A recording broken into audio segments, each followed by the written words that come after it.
Everyone, कैसे आप सभी। तो बीपीएससी टीआरई 3.0 का एग्जामिनेशन फाइनली डन हो चुका है और साइंस और मैथ्स का जो पेपर था उसमें मैं आप लोगों के साथ में अभी जो है वो साइंस का जो एग्ज़ाम हुआ था, साइंस मैथ्स वालों की जो साइंस वाली सीरीज़ है उसका आप लोगों के साथ में पेपर सॉल्यूशन कर रही हूँ। आप लोग जो है वो अपना मार्क्स चेक करिएगा कि आप लोगों के इसमें से कहीं कौन-कौन से सही हो रहे हैं।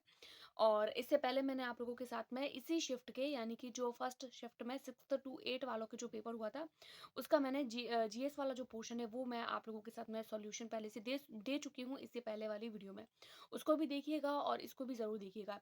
99% तो ये आंसर जो है वो एकदम सही होंगे, 1% आप लोगों को आगे-पीछे वो तो आप लोग जब जो है वो फाइनल आंसर की देखेंगे तब भी आप लोगों को देखने को मिलेंगे। तो फिर आप लोगों के कितने मार्क्स बन रहे हैं वो आप लोग मुझे ज़रूर कमेंट करिएगा। तो फर्स्ट क्वेश्चन हम लोग आज की वीडियो में डिटेल में डिस्कस नहीं करेंगे, ये बात मैं आप लोगों को पहले ही बता देती हूँ। सिर्फ क्वेश्चन पढ़ेंगे, डायरेक्ट आंसर देखेंगे क्योंकि हमारा अभी जो मेन गोल है वो सिर्फ और सिर्फ आंसर चेक करना है कि कितने आंसर्स बन रहे हैं, राइट? तो फिर चलिए क्वेश्चंस को स्टार्ट करते हैं। फर्स्ट क्वेश्चन हम लोगों से पूछा है, सीधी रेखा में गति का समीकरण निम्नलिखित में से कौन सा है? सीधी रेखा में गति करता हुआ गति का समीकरण। तो सीधी रेखा में गति का समीकरण कौन-सा होता है? तो सीधी रेखा में गति का समीकरण होता है सी, u बराबर v प्लस at। तो 11 का हो जाएगा आप लोगों का सी। अगला क्वेश्चन देखते हैं 112 नंबर क्वेश्चन, निम्नलिखित में से कौन सी ऊर्जा परिवर्तन घर्षण बल में शामिल होता है? घर्षण बल में शामिल होता है, तो घर्षण बल में शामिल होता है गतिज ऊर्जा का ऊष्मीयमान। गतिज ऊर्जा वो होती है घर्षण में शामिल। अगला देखते हैं 113 नंबर क्वेश्चन, जब आप किसी रबड़ बैंड को स्ट्रेच करते हैं तो ऊर्जा किस रूप में स्टोर होती है? तो ऊर्जा जो होती है वो स्थितिज ऊर्जा में स्टोर होती है। अगला क्वेश्चन 114 नंबर क्वेश्चन, 5 कूलाम के आवेश को दो बिंदुओं में से जिनके बीच 16 वोल्ट का विभवांतर है, वो करने में कितना कार्य किया जाएगा? 40 जूल, 80 जूल या 65 जूल? तो इसका आपका हो जाएगा 114 का 80 जूल। 114 का हो जाएगा बी। अगला देखेंगे 115 नंबर सवाल है, यदि दो द्रव्यमानों के बीच की दूरी को दुगुना कर दिया जाता है और उनके मध्य गुरुत्वाकर्षण बल कितना होगा? आधा होगा, एक चौथाई होगा, दुगुना होगा, एक से अधिक होगा? तो देखिए यहाँ पर क्या पूछा है, गुरुत्वाकर्षण बल कितना होगा? तो गुरुत्वाकर्षण बल जो होगा वो एक चौथाई हो जाएगा, तो 115 का हो जाएगा बी। अगला देखते हैं 116 नंबर, एम द्रव्यमान के निकाय को 2r त्रिज्या की कक्षा से 3r त्रिज्या की कक्षा में जाने के लिए कितनी ऊर्जा की आवश्यकता होती है? तो यहाँ पर आपका सही आंसर हो जाएगा जी, बड़ा एम छोटा एम बट्टा में 6r। 116 का हो जाएगा ए। 117 नंबर क्वेश्चन, किसी गैस की गतिज ऊर्जा E और उसके दाब P का संबंध निम्नलिखित में से कौन सा है? कौन सा संबंध है यहाँ पर? तो यहाँ पर P बराबर में 2/3 E। P का संबंध पूछा है, P और E का, तो 117 का हो जाएगा सी। अगला देखेंगे 118 नंबर क्वेश्चन, 1 किलोग्राम सहती का पिंड पृथ्वी द्वारा निम्नलिखित में से किस बल के द्वारा आकर्षित होता है? सबसे इजी क्वेश्चन है, 10th क्लास के एनसीईआरटी की बुक से लिया गया है। सी का हो जाएगा 9.8 न्यूटन। 118 का सी। 119 देखते हैं, कृत्रिम जीन किया गया था। कृत्रिम जीन किसने बनाया था? हरगोविंद खुराना ने, अलेक्जेंडर ऑपेरिन ने, मेघनाथ शाह ने या एक से अधिक? तो कृत्रिम जीन जो है वो हरगोविंद खुराना द्वारा बनाया गया था। 119 का हो जाएगा ए। 120 नंबर है, फोटोवोल्टेइक प्रभाव की अवधारणा किसने दी? बैकरल ने दी, थॉमस कीबल ने दी, अल्फ्रेड वेगलर ने दी? तो ये जो फोटोवोल्टेइक प्रभाव जो था वो एडमंड बैकरल ने दी थी। तो 120 का हो जाएगा ए। 121 देखते हैं, मीट्रिक प्रणाली को निम्नलिखित में से किस सरकार ने प्रस्तावित किया था? कैनेडियन सरकार ने, भारत सरकार ने या फ्रेंच सरकार ने? तो मीट्रिक प्रणाली को जो है वो फ्रेंच सरकार ने प्रस्तावित किया था। तो 121 का हो जाएगा सी। 122 देखते हैं, ईएनटी ईएनटी विशेषज्ञ द्वारा निम्नलिखित में से किस दर्पण का उपयोग किया जाता है? ईएनटी जो तो विशेषज्ञ होते हैं वो कौन से दर्पण का यूज करते हैं? तो वो करते हैं अवतल दर्पण का उपयोग। उत्तल का नहीं करते हैं, समतल का भी नहीं करते हैं, अवतल का करते हैं। तो 122 का हो जाएगा ए। 123 देखते हैं, किसी तार का प्रतिरोध निम्नलिखित में से किससे दिया जाता है? प्रतिरोध किससे देंगे? आर बराबर में आई वी से, आर बराबर आई बट्टा वी से या आर बराबर वी बट्टा आई से?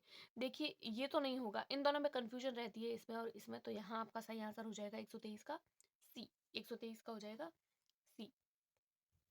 124 नंबर है, हमारे शरीर के अंदर भोजन को ब्रेक डाउन करने का वाला उत्प्रेरक कौन सा है? तो ब्रेक डाउन कौन करता है? भोजन। भोजन को कौन ब्रेक डाउन? भोजन से संबंधित होता है पाचन एंजाइम। 124 का हो जाएगा बी।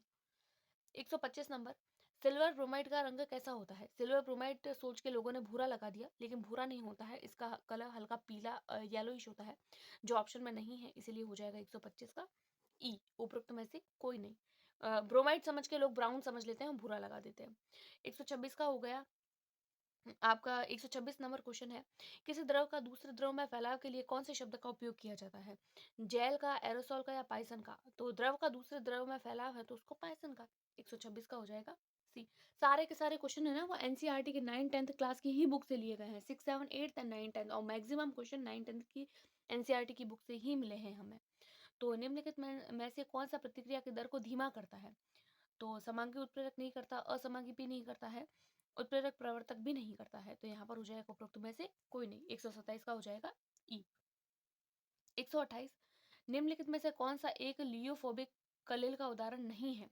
नहीं है तो देखिए सिल्वर घोल है, सोडियम क्लोराइड घोल भी है और स्वर्ण घोल भी है। तो नहीं पूछा है ना, तो ये तीनों तो है, तो ये नहीं होगा ई। इनमें से कोई नहीं, इनमें से कोई नहीं होगा जो नहीं है। 128 का हो जाएगा ई।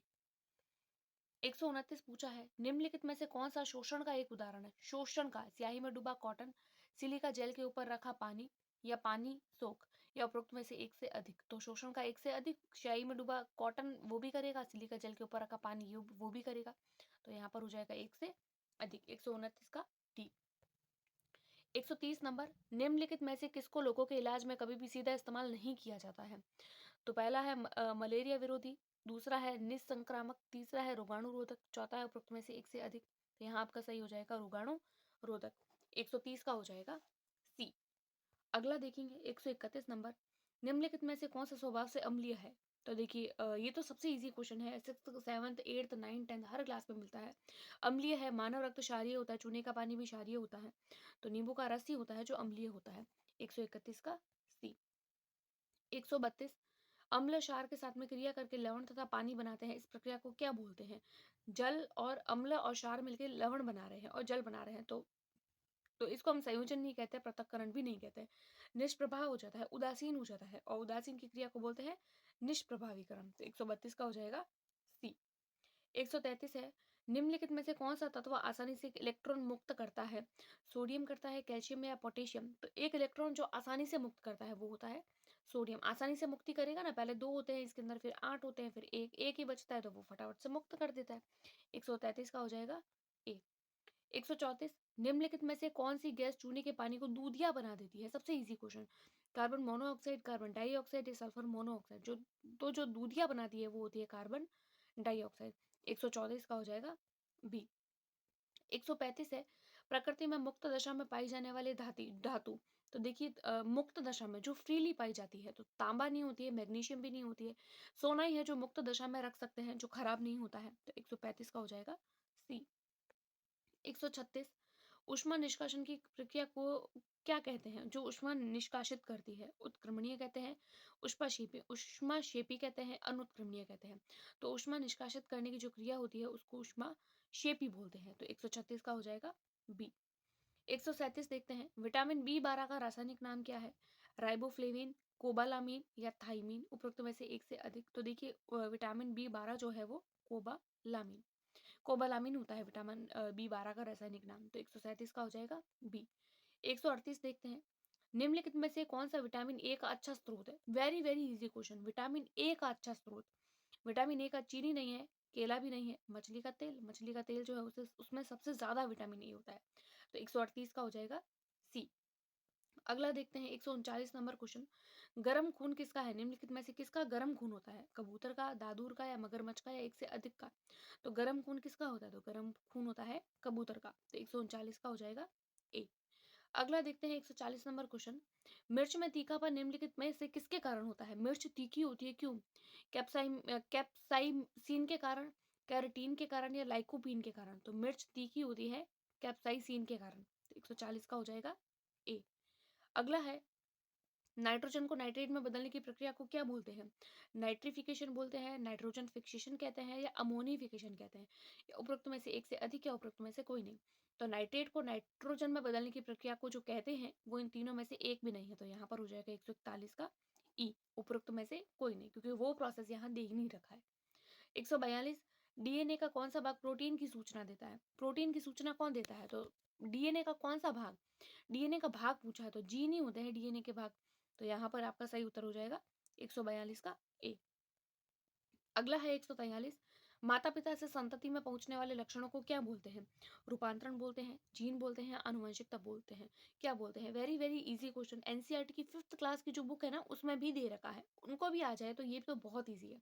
तो संतति में पहुँचने वाले लक्षणों को क्या बोलते हैं? आनुवंशिकता बोलते हैं। तो 143 का हो जाएगा सी।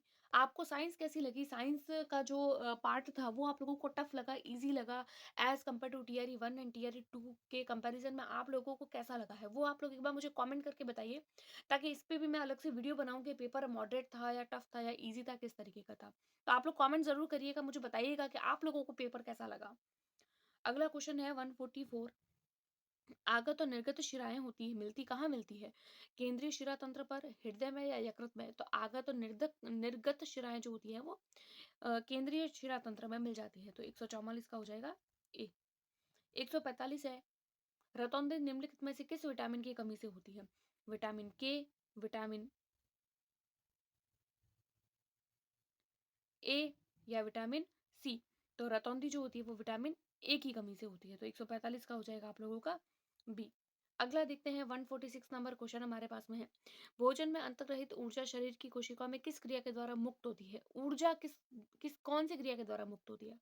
मल त्याग के द्वारा ऊर्जा मुक्त होती है, श्वसन के द्वारा या निरसन के द्वारा? तो ऊर्जा जो होती है वो श्वसन के द्वारा ही मुक्त होती है। 146 का हो जाएगा बी। 147 है, सर्दी जुकाम किसके कारण होता है? वेरी वेरी इजी, कि वायरस के कारण, फंगी के कारण या बैक्टीरिया के कारण? सिंपल है, सर्दी जुकाम वायरस के कारण होता है। 147 का हो जाएगा ए। 148 है, कान के ड्रम का कंपन निम्नलिखित में से किसके द्वारा होता है? विद्युत चुंबकीय तरंग द्वारा, ध्वनि तरंग द्वारा या प्रकाश तरंग द्वारा? तो कान का ड्रम है तो कान में तो ध्वनि आती है ना, तो ध्वनि तरंग द्वारा। 148 का बी। 149 सवाल है हमारे पास में। मानव शरीर में श्वसन रंजक क्या है? श्वसन रंजक हीमोग्लोबिन है, क्लोरोफिल है या रक्त है? तो श्वसन रंजक जो होता है वो हीमोग्लोबिन है। 149 का हो जाएगा A. Last and final question. एक कोशिका मोटी वाहिनियों को कहते हैं, एक कोशिका मोटी वाहिनियों को क्या बोलते हैं? धमनी बोलते हैं, शिरा बोलते हैं या केशिका बोलते हैं? तो एक मोटी कोशिका जो होती है उसको धमनी बोलते हैं, क्योंकि धमनी की दीवारें मोटी होती है। तो 150 का हो जाएगा ए। तो ये साइंस की सीरीज थी, और साइंस के जस्ट बाद में मैं मैथ्स की सीरीज लेके आऊंगी, और आप लोगों के कितने मार्क्स बन रहे हैं साइंस में, और जीके एंड जीएस का भी आप लोग एक बार चेक करिए कितने मार्क्स बन रहे हैं, वो मुझे कॉमेंट करके जरूर बताइए। Thanks for watching.